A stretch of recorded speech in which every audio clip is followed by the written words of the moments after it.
Have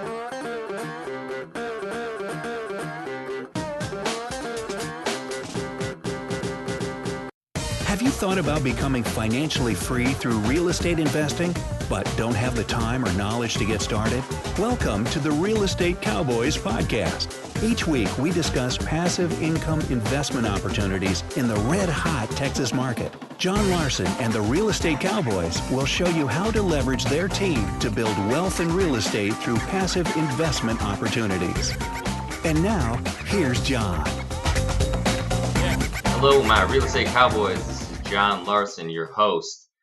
Today, I'm really excited about this episode. I have my good friend and host of another great real estate investment podcast, Mr. Keith Weinhold.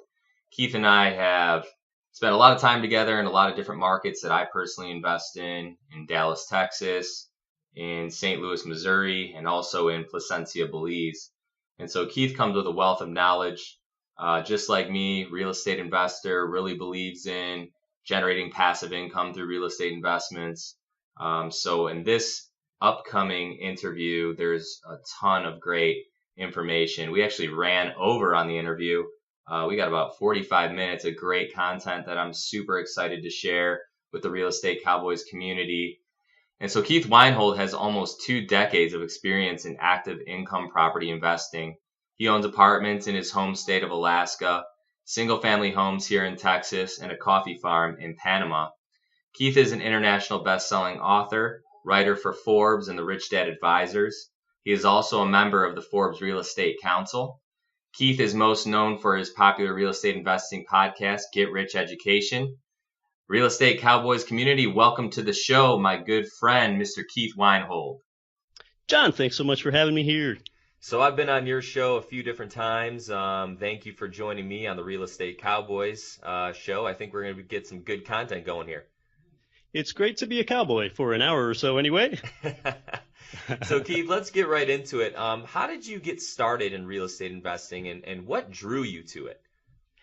Well, I started by making the first home of any kind I ever owned a fourplex building where I lived in one unit and rented out the other 3.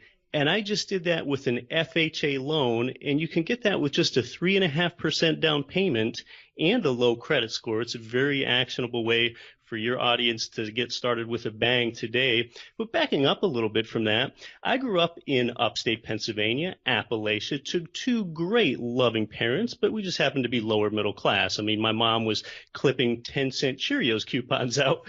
But, one thing that we did do is we traveled well. And, my dad instilled in me, you got to figure out what kind of life you want to design for yourself. If you're not passionate about your day job, don't let that define you. Don't live to get paid. Find a way to get paid to live. So growing up in Pennsylvania, John, one place that I vacationed to was a place that I ended up dreaming about living in. That was Anchorage, Alaska. So after vacationing there a few times, it really fit my interests for skiing and mountaineering.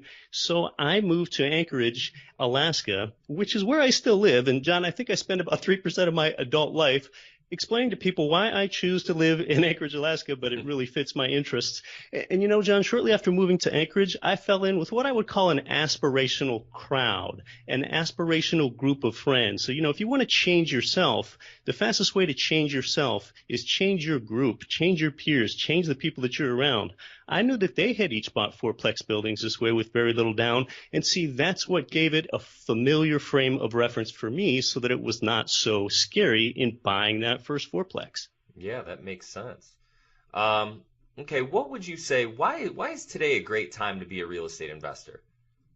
Yeah, well, that's really interesting because people have seen that real estate prices have run up for a number of years here, and they've also seen that interest rates have gone up.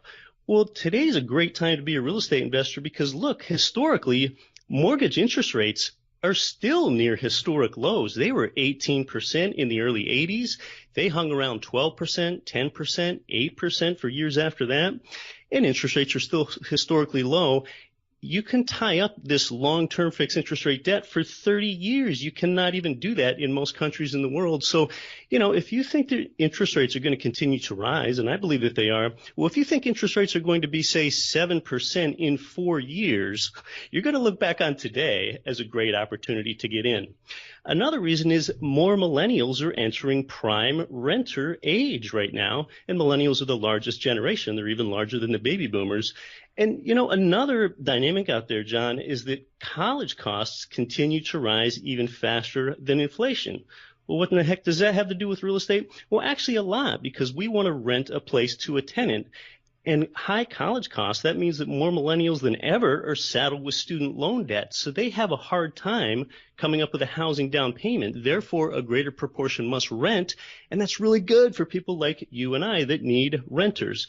That's sort of a demographic component, John, but there's also what I would call a psychographic component. And look, years ago, millennials saw their parents lose their home in the mortgage meltdown of 2009, and that happened in that person's formative years. So some millennials just have a negative association with home ownership. I think many want to own, but you have fewer people that want to own that did in the past, and that helps drive rental demand.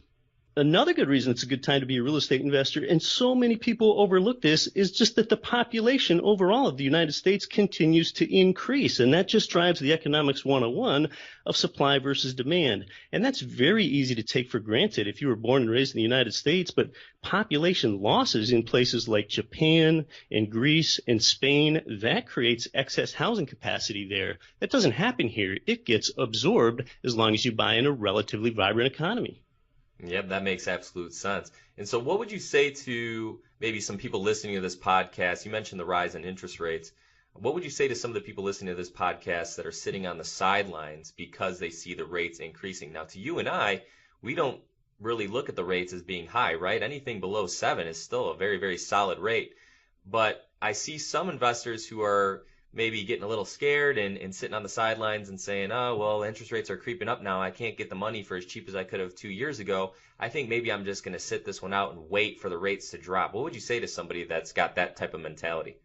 Historically, when rates rise and people think they're going to continue to rise, people have a sense of urgency to buy. It's actually when interest rates fall that's when savvy investors tend to postpone purchases. So you really only postpone purchases when you see that interest rates are going to fall because you have the belief that they're going to fall lower. So I do think we're going to continue to be in an increasing rate environment, but these are the reasons why we're still historically low, and no one really expects them. No one truly knows, but no one really expects them to get any lower in the next year or two. And we don't expect real estate prices to be much lower either. Just again, back to the old economics 101 of supply versus demand. We are undersupplied for many product types in a lot of markets. Yeah, absolutely. And so being the Real Estate Cowboys, we talk a lot about passive income real estate investment options, and we primarily focus on single family properties. And you mentioned that you started off with a fourplex. Those are great cash flow generators, absolutely. I'm a big fan of 4-unit buildings as well. But specifically what we like to talk about with the Real Estate Cowboys is buying one single family home. Tell me, what do you like about single family homes specifically? John, I am so glad that you asked exactly that, because most people just assume that apartments are always going to be better than single family homes because you think about the economies of scale that you have there all in one building. I've been investing directly in real estate for 16 years, ever since I bought that first fourplex building. And you know what, John? Most investors, they don't do any backward-looking analysis, what I call forensics, on what actually happened. Where did your returns come from single families, and where did your apartment returns come from, and what outperformed what? My single-family income properties have often performed my apartment buildings at a better rate, and there are a number of reasons why. You get a better tenant quality in single-family residences. Single families tend to appreciate better over time than apartment buildings do. Your neighborhood tends to be better with a single-family home than an apartment building. And, of course, to a lot of these, there are exceptions. I'm talking about generalities, general trends. You're more likely to own a place in a better neighborhood, and therefore they're going to have a better school district. Therefore, you can retain the tenant in that property longer when it's a single-family home versus an apartment. And apartments tend, again, just generally to be in inferior school districts. And, one thing about a single-family home that really helps investors, you as an investor, I want you to think about how the tenant thinks. Tenants tend to stay in single-family residences longer because it feels like their own. A communal apartment building where you might be sharing a washing machine with a stranger, that's just a situation that as soon as you're more upwardly mobile, you're not going to continue to live there. And as we know, vacancy and turnover costs are huge in real estate investing. So that ability to retain tenants longer in single family homes is important. And one thing that apartment building investors often overlook in their profit and loss statements when they think about purchasing an apartment building, and gosh, John, I made this mistake myself before I bought my first apartment building. Apartments have hallways and stairs and laundry rooms and other areas that a custodian needs to service. That's a drag on your profit and loss. A lot of people don't look at. What about utility payments in single family residences? Tenants often pay for all of your utilities, and they even care for the lawn. And the larger an apartment building is, the more likely that you, the investor, are going to be the one stuck with utility costs.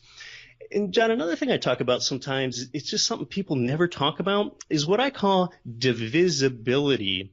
Okay, what if you as an investor have a property that's underperforming? Well, if you have 10 single-family residences, then you can just sell the 1 or 2 homes that are underperforming. But with a 10-unit apartment building, you've either got to keep the whole thing or sell all 10 units. It's not divisible. John, there's one other thing that a lot of people don't like to talk about. A lot of real estate investing promoters don't like to talk about, but we ought to bring it up. What about something kind of ugly like pestilence? If one tenant attracts a cockroach or a bedbug infestation, the latter of which is becoming more prevalent, that can quickly become a diffuse condition across the entire building. That will spread into other units. I've had a tenant be responsible for more than 5-figure extermination fees, which I had to end up paying, and other tenants fled. And, in a single-family residence, pests are just more easily controlled. So there are really just so many reasons why I think my single families have actually outperformed my apartment buildings. Wow, you brought up a lot of good points there, some that I really didn't even think of. Yeah, sure. And, there are really more reasons. I mean, just look at supply and demand. Today, a lot of contractors are building many new apartments, but they just don't as often build these low-cost single-family residences that make the best rentals, a lot of them that American Real Estate Investments deals with. So single-family rental demand is vastly outstripping supply. That ought to continue. Yep. And, there's another thing. If you as an investor, if you think that you can purchase 10 properties, if you just buy one 10-unit apartment building, you have to go ahead and buy that in just one geography. So your 10-unit apartment building is only going to be in one location. That's going to leave you exposed to just one metro market's economic fortunes. But instead, if you buy 10 single-family residences, well, you could have 1 or 2 or 3 in each of American Real Estate Investments markets. You could have 3 in Kansas City, 3 in St. Louis, and 4 in Dallas, for example. And that is just so overlooked. The market is actually even more important than the property itself, the economic viability. And you've really had to have a way now to be more divisible and spread out your market risk. And then finally, in the end, when it's time to sell your property, whether that's your single-family home or your apartment building, just think about who your buyer's going to be. There's a much greater buyer pool for your single-family residence than there is for your apartment building. More buyers can afford the lower price, and unlike apartments, you even have access to a pool of buyers that might want to occupy that single-family residence themselves. So you really got more options in an exit strategy once you've held this property for the production of cash flow and hopefully appreciation all that time. Right. That's a great point that you just brought up. That's actually one of the biggest points that I like to mention, is just the fact that single family homes, you have a much broader exit strategy. And with an apartment building, you're really, if you're gonna exit out of that investment, your buyer is really just another investor. Whereas with a single family property, you could sell to an investor, or if you buy in the right markets, in the right neighborhoods, you could very easily sell that property to a market or a retail buyer, right? Who doesn't care about how much the property rents for. They'll pay market value or maybe more to actually win that property to live in with their family. That's right. When you go and sell an apartment building, the facts, the hardcore capitalization rate needs to make sense, or else the person's not going to be interested in buying it. When you sell a single-family residence, that might be a nice family of 4 or 5 that just want to live there and have the peaceable enjoyment of the premises and be in their preferable neighborhood, near parks or a good school district or whatever it is. So the strict numbers from an income perspective do not need to make any sense for that single-family owner-occupant. Right. Another point that I like that you brought up, a 10-unit apartment building, right, it would just be in one market. Whereas you even see me, I actually personally invest in 5 different markets across America because I've identified these markets as providing me with different levels of risk and reward, or different rewards for each market. Like I like Detroit, Kansas City, and St. Louis because they're actually able to provide me with stronger cash flow or stronger rate Yeah. of return on rental income. But I love the Dallas market because very, very low vacancy, very diverse economy. So I feel like if we go through another economic downturn or maybe another little recession here, I don't see Dallas, Fort Worth, or Houston being affected too much by something like that. And also I'm seeing higher appreciation in these markets. So that's just another way that real estate pays you. But leading into my next question, I think that this is a pretty good question to piggyback off of the one we just asked, is why do you tell people to stop looking at a property? That's a beautiful question because it's so counterintuitive, isn't it? Usually when people listen to me speak, they get interested in buying property. But yeah, I often advise people, you need to stop looking at property. And that often stops people in their tracks. And here's why. Look, most people that invest in real estate have a pretty awful experience, okay? They're not very strategic. Oftentimes when that novice investor buys a property, they might buy it on an emotion. Say, for example, they have a round trip commute to their workplace and they keep driving by this pretty yellow duplex twice then each day with some really nice landscaping. And one day they see a for sale sign outside and they just think, oh, I think it would always be nice to purchase that building. And they kind of purchase that building with any real strategy. Well, look, they just put the property first. Look, in real estate investing, the property is only the 4th most important thing, which blows away a lot of people. Okay, so what's more important than the property in real estate investing? I'm not saying the property is unimportant, but it's only the 4th most important thing. The number one thing in real estate investing is look at yourself. What do you want real estate to do for you? Are you looking for appreciation? Do you want tax incentives? Do you want cash flow, which is still my chief answer and probably the most common answer? Or do you want some sort of lifestyle investing where you can enjoy the property a few weeks, a year yourself? What do you want real estate to do for you? So you are number one. The second one, to your point, John, and we were just touching on it, is the market. What's the vibrancy of the economic market that you buy in? Because you need to buy a property, typically, that's going to be filled with a tenant that has a job. And then the third most important thing is the team. That's actually something that you do really well at American Real Estate Investments, John. You have some of the best teams in the entire United States. Who's your property manager? That's probably the most important part of the team. Are they communicative? Do they care about you and the ROI, or do they just care about making their job easy? And then fourth most, and only 4th most important, is the property, because if those first 3 things, you, the market, and the team don't work, then the property won't work either. You're absolutely right. And actually, that's when I'm personally investing in my own properties. That's exactly how I analyze them. First and foremost, what are my goals? Like I said, I found that Kansas City, St. Louis, and Detroit are great markets to bring in that cash flow because it's a lower acquisition price. Property values in those markets aren't as high as what they are here in the DFW area. And so that results in a higher cash flow for me. Also, property taxes in those markets are a little bit less than what you'll experience in Texas. Right. The market's very important, of course. The reason why I specifically moved to Texas and moved to Dallas-Fort Worth was because of the market. I saw the people moving here.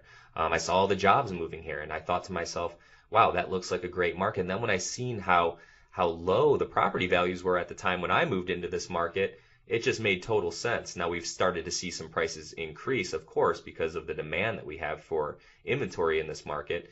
But then the team, absolutely. I wouldn't still invest in a market like Detroit today if I wasn't from there and I knew the areas as well as I do. And plus my family and friends are the ones that find my properties for me, work on my properties, and manage my properties. So obviously my family and friends is a great, strong foundation to use to help me continue my investment goals in the city of Detroit. And then lastly, yes, is the property. I mean, I think you have to check all those first 3 things before you even start to look at what property I want to actually purchase as an investment. And always keep in mind, you're not living in the home, right? That number 4 needs to really meet what your number 1 is, which is what are your goals, right? And so you need to make sure that that actual property, that market, and that team are going to be able to achieve your number 1. What are your goals? So from there, another thing that we like to talk about on the show a lot is the different ways that real estate pays you, and single family homes specifically, and being a landlord specifically. all the different ways that you can actually make money, make a return on, let's say, just being a landlord of a single family home. You have 5 different ways that you've identified how real estate investors are paid. Can you kind of run through those and just kind of give an example of each?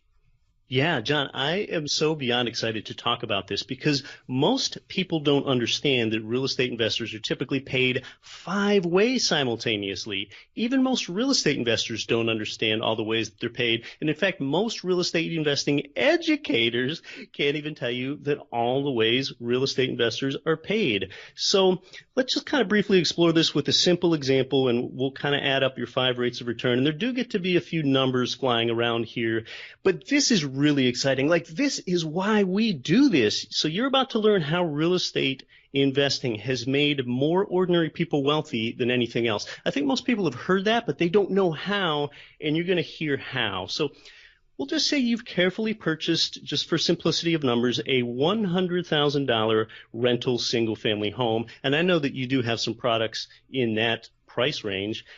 And the rent income exceeds the expenses. And yes, you can actually find these properties oftentimes in the United States, Midwest, and South.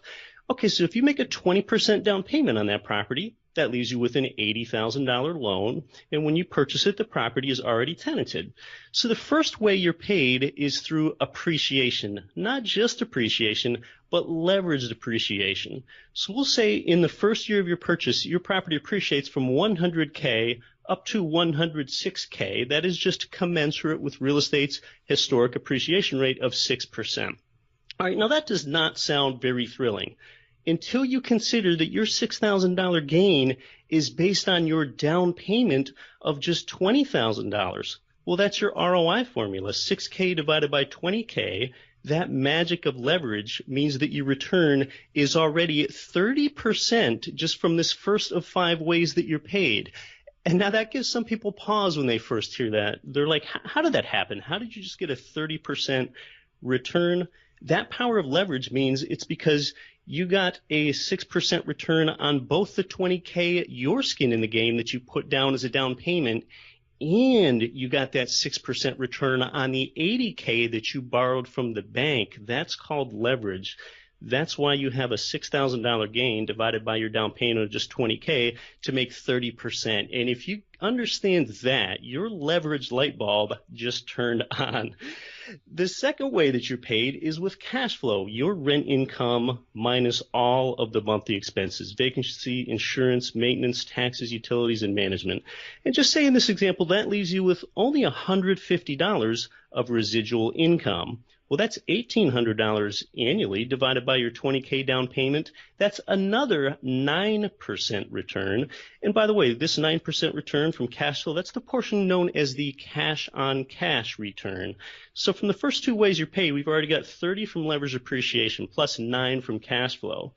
The third way you're paid is with loan pay down. Now, unlike your own home where you pay down your principal with money you had to earn from your pocket, your tenant pays the monthly principal portion of this $80,000 loan.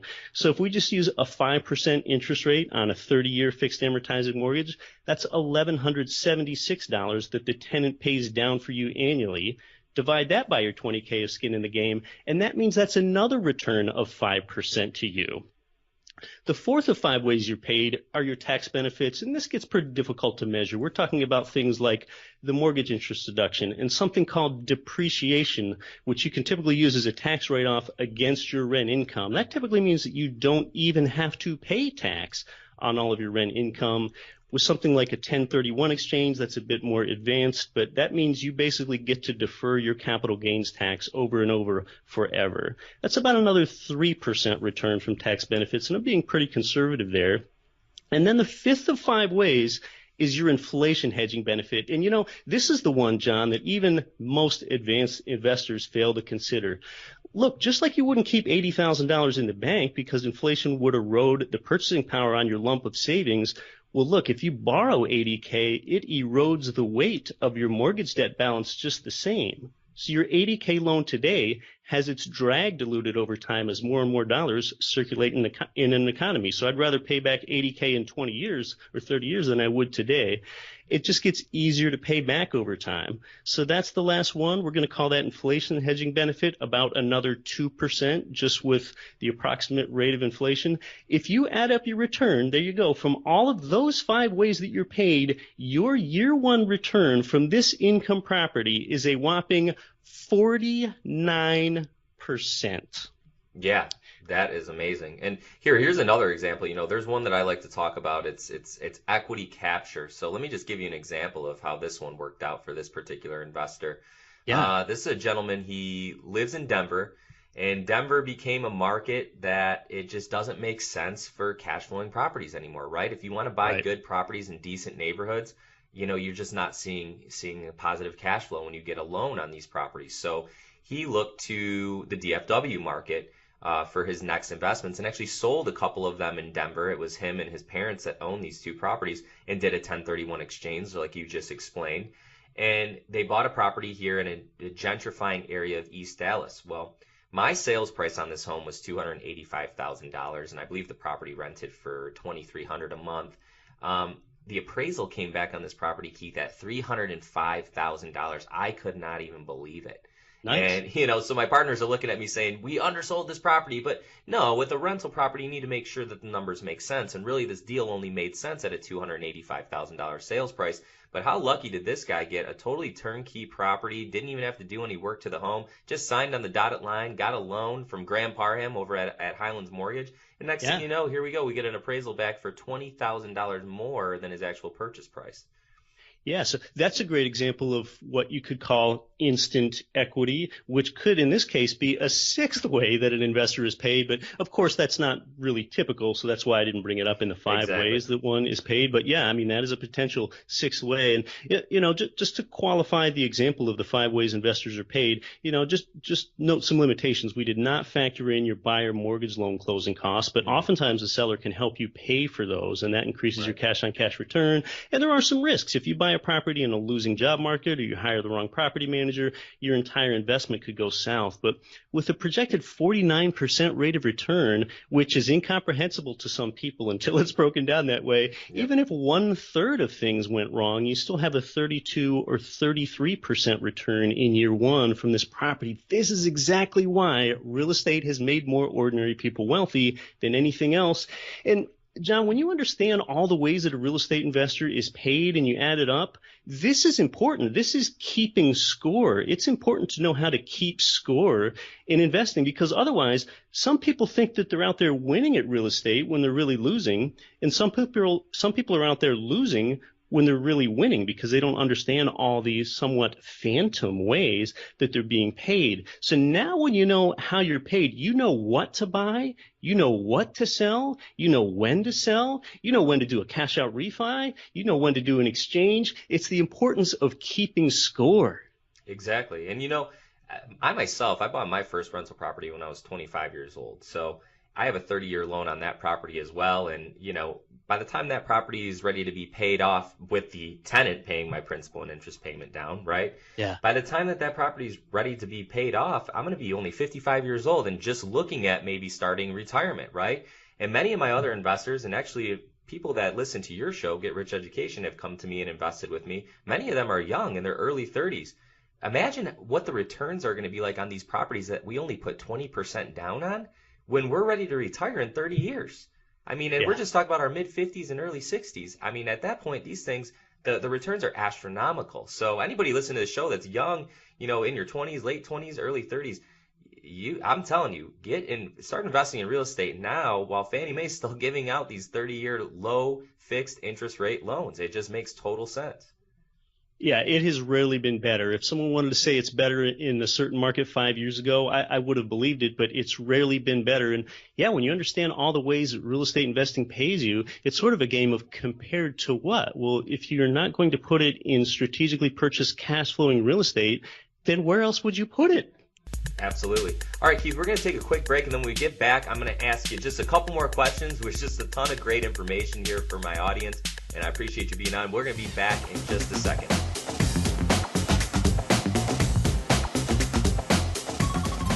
Did you know there are 6 different ways real estate pays investors? Are you interested in getting started with real estate investing but just don't know how? Investing in real estate can be challenging, especially if you don't have the time, experience, or resources to do so. At American Real Estate Investments, they do all the hard work for you. They're a DFW-based company that buys homes in great neighborhoods, professionally renovates them, and places business professional tenants in your property. With their program, you can start earning headache-free passive income and equity growth from appreciating values in the fast-growing DFW market. There is no better place in America to invest in real estate today. To learn more about how their investors are earning up to 100% returns or greater with their program, give them a call at 888-323-AREI or visit their website at areiusa.com. That's 888-323-AREI or areiusa.com.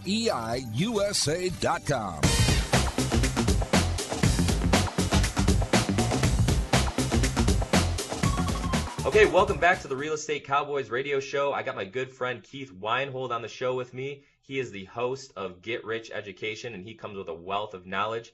All right, Keith, we've covered some great stuff so far. And now the Real Estate Cowboys, we like to focus primarily on the Texas market, although I myself invest in many different markets across America. But for this show's purpose, we really like to talk about the state of Texas and the big major cities here in Texas, and more so Dallas, Fort Worth, and Houston.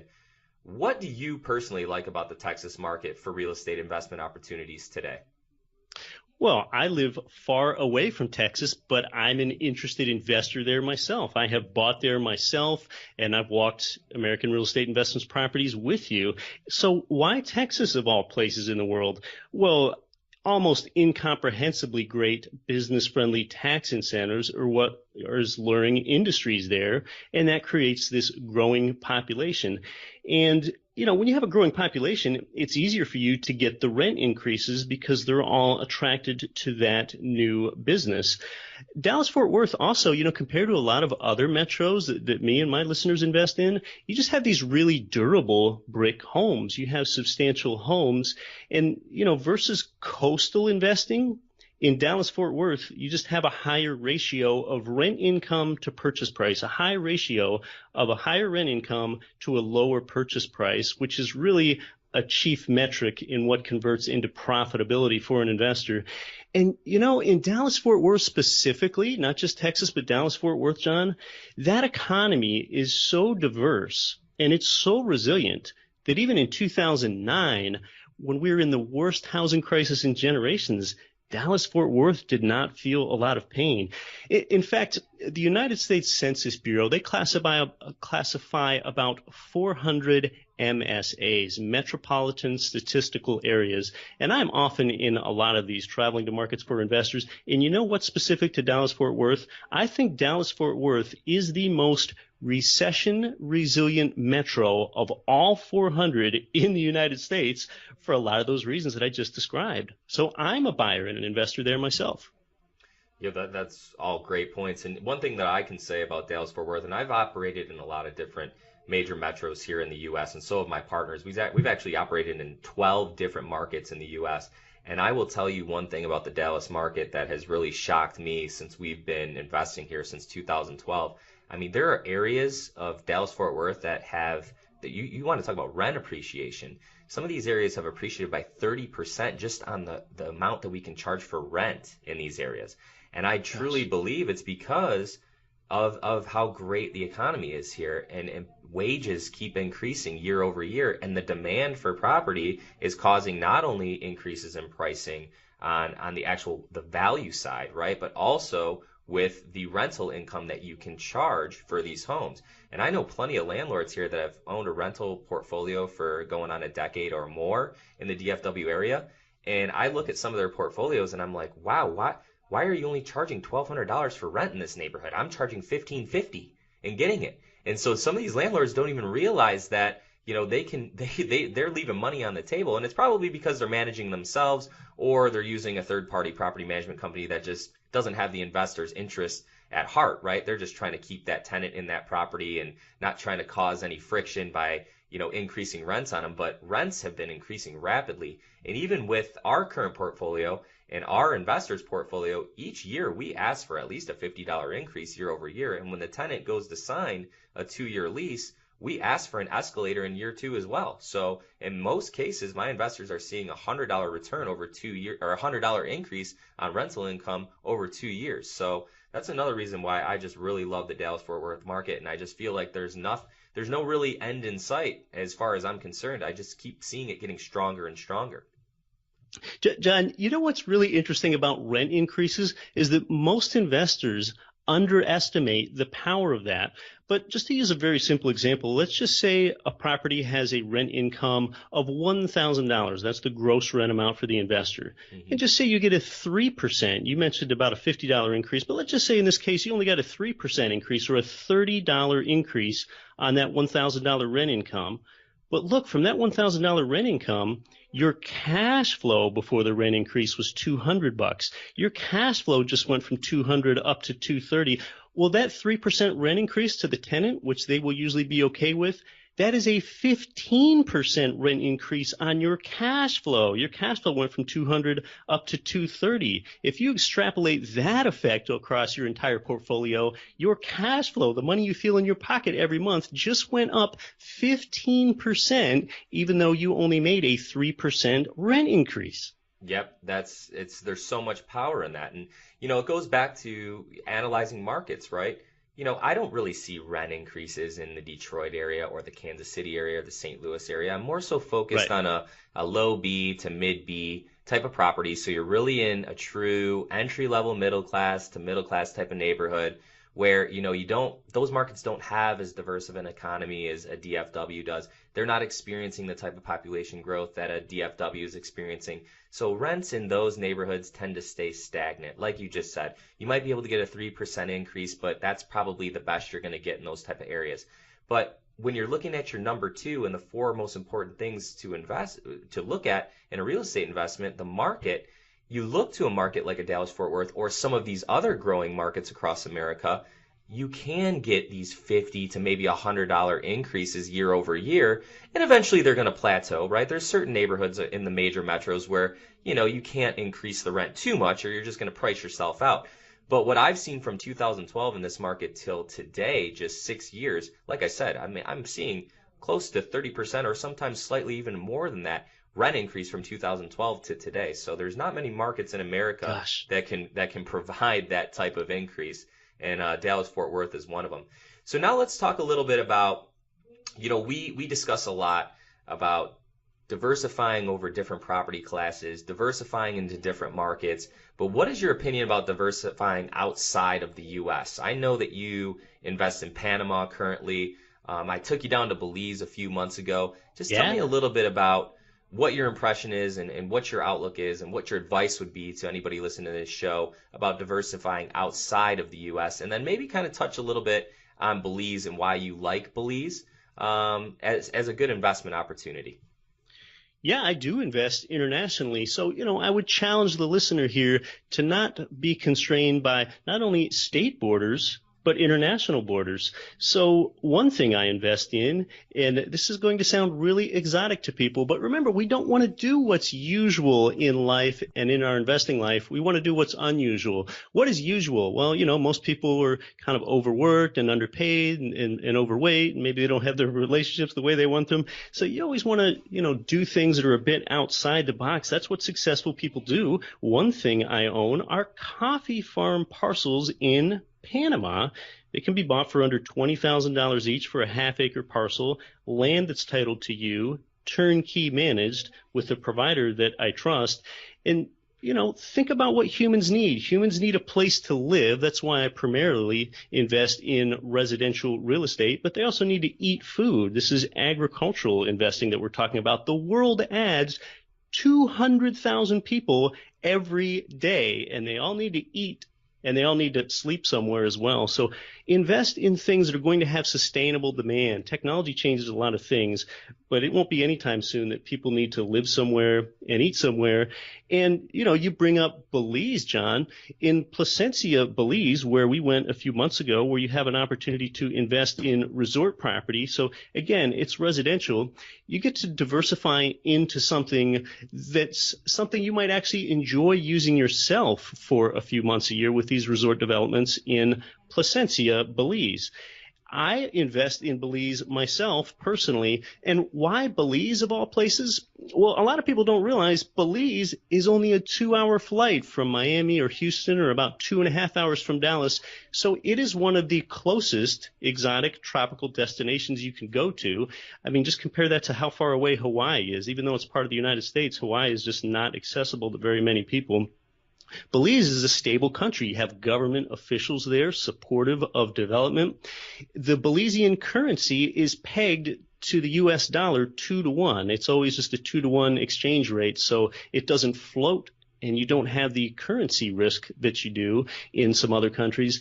And the other great thing about Belize is that it is the only English-speaking nation in Latin America. It's very easy for you to get around there. Everything from menus to real estate contracts are in English, and it's just such an underdeveloped opportunity. There are still fewer than 400,000 that live in the entire nation of Belize. So you really have some great opportunity for some underutilized real estate in this New Jersey-sized nation of Belize, so close to the U.S. and just astonishingly underdeveloped and inexpensive. Yeah, and I saw a stat that said, Belize is within 5 hours of 60% of the U.S. That's amazing. That's amazing, and you sure cannot say that about Hawaii. And a place like Belize, John, that is what I would call an immature market. And you, the listener, right now you might be listening in Philadelphia or St. Louis or Pensacola, Florida. Wherever you live, you probably live in a mature market where, the infrastructure has already been built up and there are plenty of good amenities there. And you cross over a bridge on your commute to work and you don't even think anything of it because you live in this mature environment. But there in Placencia, Belize, you have a safe, proximate place to invest in a place that still has not matured. So there's potentially more upside in Placencia, Belize, really, than nearly any place I've seen in the entire world that's still proximate to the United States. Absolutely. Well, Keith, you've given a ton of great knowledge and great experience here on today's show. Lastly, how can our audience learn more about you? It's probably the Get Rich Education podcast and GetRichEducation.com. And, I would tell you that wherever you get your financial information from, learn from somebody that's actually doing it every day, not someone that just teaches it. So I know there's a good chance you're probably already listening. We talk about how to actionably build real estate wealth with an abundance mindset. Robert Kiyosaki and the Rich Dad Advisors are pretty frequent guests of mine. So again, that's GetRichEducation.com and the Get Rich Education podcast. All right, perfect. Well, Keith, it was a lot of fun. Thank you so much for being on, and let's do it again real soon. Oh, John, talking about this stuff fires me up. Thanks so much for having me. No problem. Talk to you soon.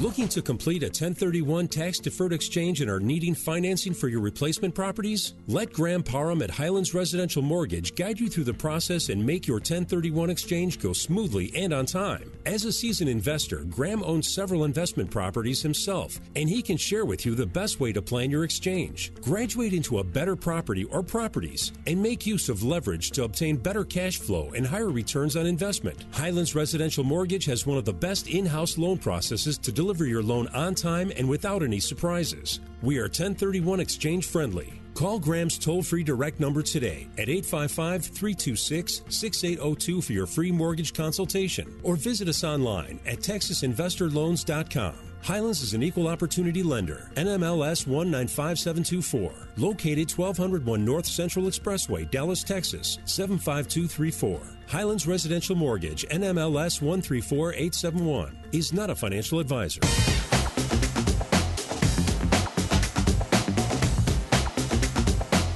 Wow, what a great interview. Thanks again to Keith for joining me on this week's episode of Real Estate Cowboys. Just a lot of great information there. I always enjoy spending time with Keith. I learn something new every time we are spending time together. Before I leave you today, I just want to leave you with a few quotes that I really love that Keith says, and I've been a fan of his podcast now for over a year. But he has a few great quotes that I want to leave you with. One, don't follow money, make money follow you. Another one that I really like is, what's your ROTI? Not just your ROI, but what is your ROTI? Your return on time invested.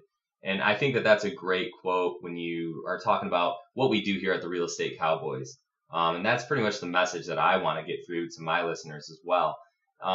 Passive real estate investing is a great way to maximize your wealth as an investor. You are leveraging other experts in other markets that maybe make more sense than your own backyard to invest in, and you're using other people's knowledge and expertise to get you involved in building a single family rental portfolio, or getting you the dream of owning a private island or a luxury vacation home in the Caribbean.